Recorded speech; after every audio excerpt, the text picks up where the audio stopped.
So, but I want to be clear. I've tried to be clear from the very beginning that there is a difference between teenage erotica, which some of the books, quite honestly, that are on our list, I would qualify them as that. Some of the ones that have already been removed, and books that have content in it that is meant to make you really to be repulsed by the things that are happening.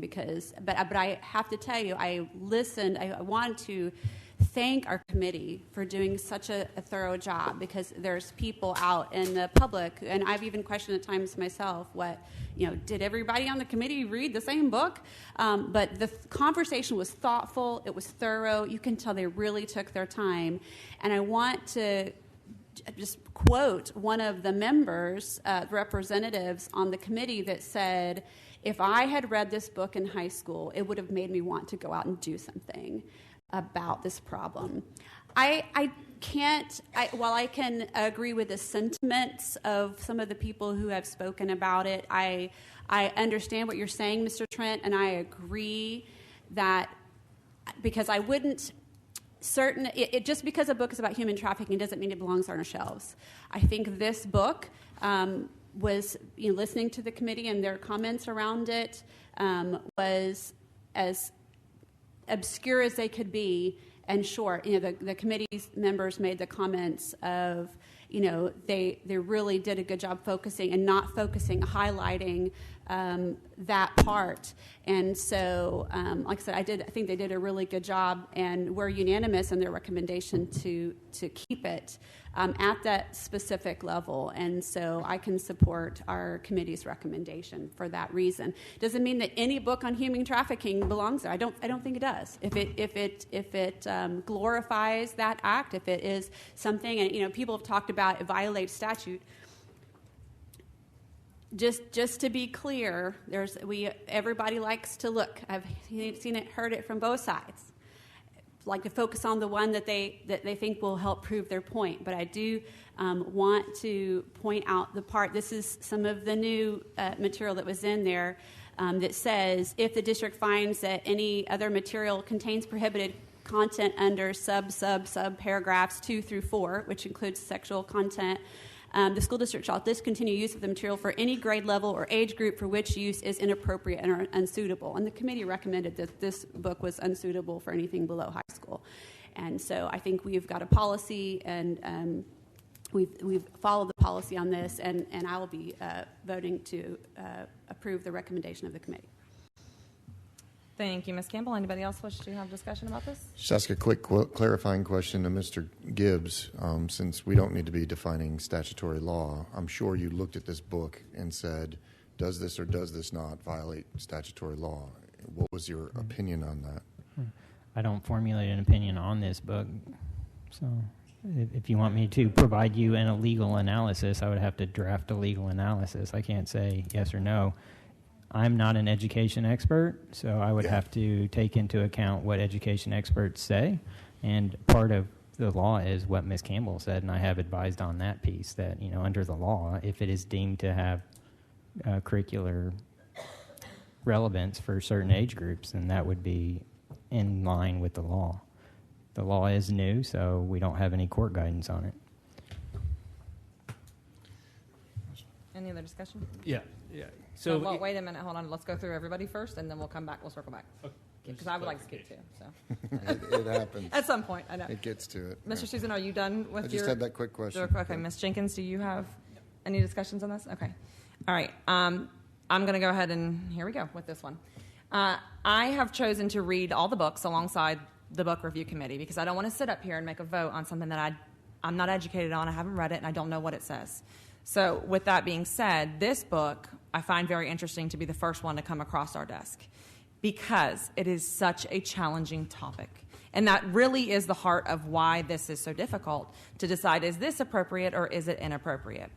And so when I was looking at this book, and I read it in its entirety, it's an extremely easy read, I felt righteous anger that this is wrong. Something has to be done. It was not to sexually entice anyone. That book wasn't written to sexually entice a single person. And I don't think a single person would be sexually enticed by reading that book. And so where I became conflicted was my morals of, would I give this book to my child? And And I'm going to be honest with you, I wouldn't.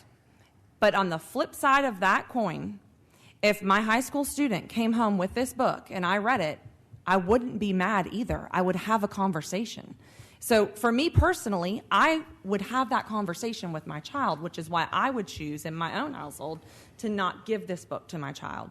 But that doesn't mean that I'm responsible for making decisions for everybody else and how they're going to run their households and what they're going to do there. So it's a moral conflict. I understand it. I do. I understand both sides of this. And honestly, I've spent more time, more hours circling around this book than I would like to admit, because it's been very frustrating to me and trying to figure out that struggle. I, too, sat through the committee, and I was very, very blown away on, hey, this went surprisingly well in comparison to the previous committee. So they finished in a reasonable time. Everyone's voices were heard. They were respectful to each other, shared all different opinions. Everyone doesn't agree on many things, but they all came to the same consensus that this book is appropriate for high school students. With that being said, I feel the same way. This book is appropriate for high school students. There's nothing in it that I feel, in my personal opinion, violates the law. Is it a tough topic? Yeah, you bet it is.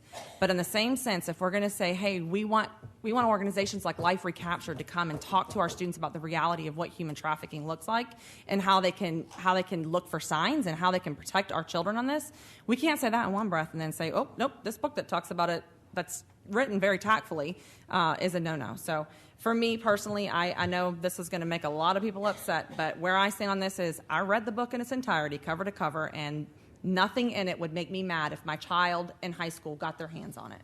And so based on that, I can't go back and say, okay, I think this book should come out because certain sides are pressuring one way or the other. So for that reason, I will be respecting the work the committee did and honoring their recommendation. And that is all that I have. And if anybody else would like to discuss further, you guys can go ahead. May I say a piece just real quick? Yes. Miss Wright, I feel like it would be rude of me not to do this publicly. I want to say I respect your thoughtfulness and your integrity here, because I know that you've been attacked at all angles through these conversations. And I know how that feels. And I just want to say thank you. Even if we don't always agree, I respect your genuine integrity in that response. And thank you. I appreciate it very much. Thank you. Go ahead, Mr. Trent. You look like you're ready on your buzzer. I hope we continue to have or show the confidence in this committee as this committee moves forward. Something tells me that's not going to be the case. So you'll be the judge of that. Clarification that I need. It said it was high school approved. We have several junior, senior high schools. So now my concern is the 7th and 8th grade students. Is this going to be on the shelf? Is it going to be behind? It was addressed actually by sorry, my microphone just keeps on turning on and off. This was addressed. There's a system in place already that differentiates. The library, the media center has specific books these are middle school, these are high school. So they are already separated. There's a process in place for that.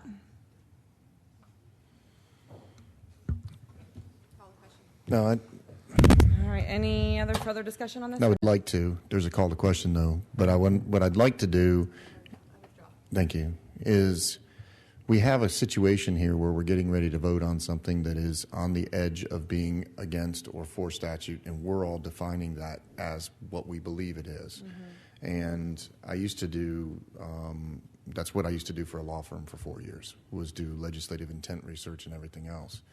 I'm very... my composure is that I would like some sort of a legal review on some of these before they come, because I think you're right. This thing does fall right on that edge of is this, isn't this, is this the path?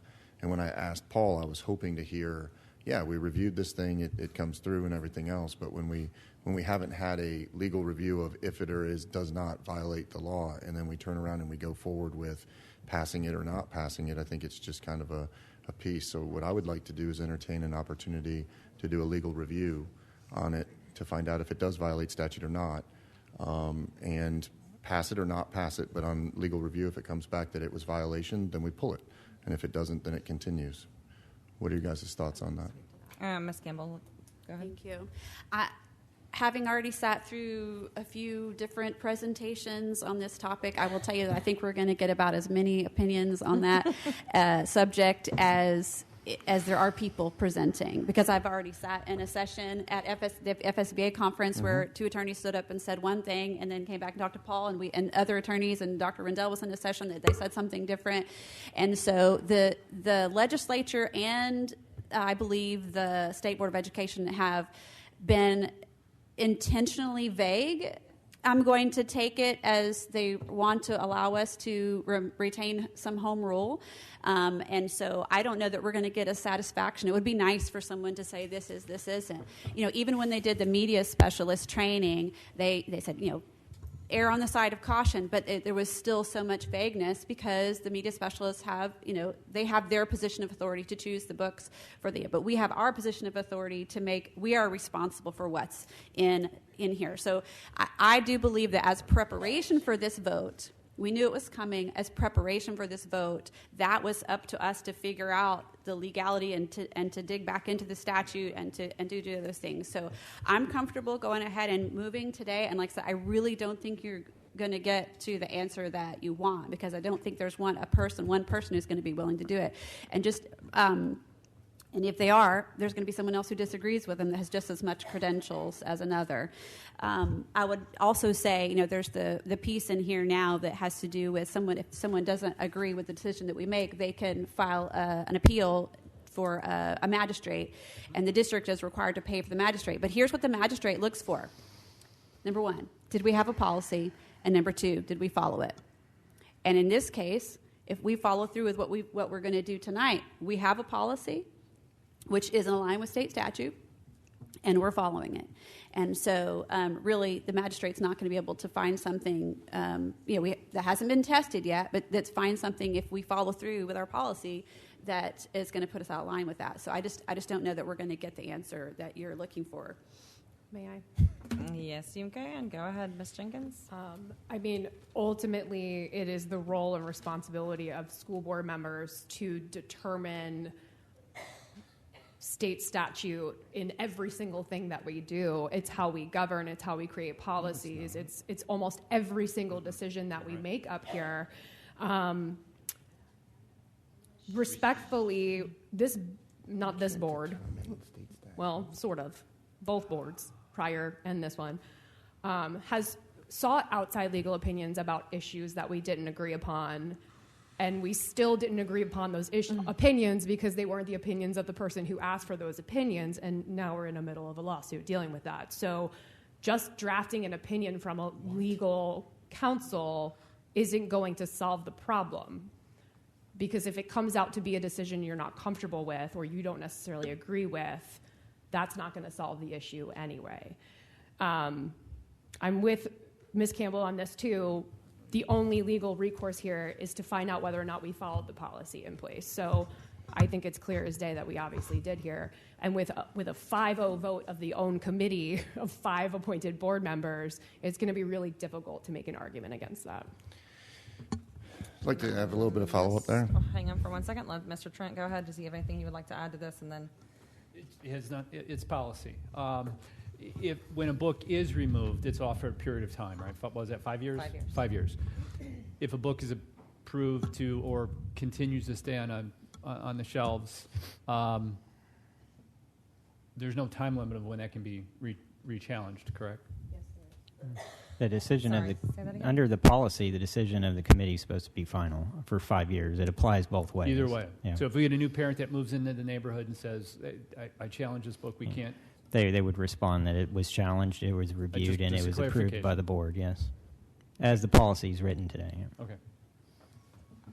So I just wanted to point out that Florida statutes are determined by the state legislature for us to follow. We cannot determine or came up with our own thought process on what they mean. We are to literally follow the state statutes, and you can't deter from them, you can't say no to them, and we can't say, well, that one says this and that one says that. There's a law. So if we went to have a review by legal opinion, it would be better than 3 or 4 board members trying to determine what it says. That's all. All right? So let's call this thing. All right, let's call the vote here on this one. Do I have a motion? It's already motioned. Oh, motion's and already there, seconded. so let's go ahead and call the vote. Ms. Jenkins? Aye. Ms. Campbell? Aye. Ms. Wright? Aye. Mr. Trent? Nay. Mr. Susan? Aye. All right, so now we are moving on to the information agenda, which includes 3 items for board review and may be brought back for action at a subsequent meeting. No action will be taken on these items today. Does any board member wish to discuss any of the items?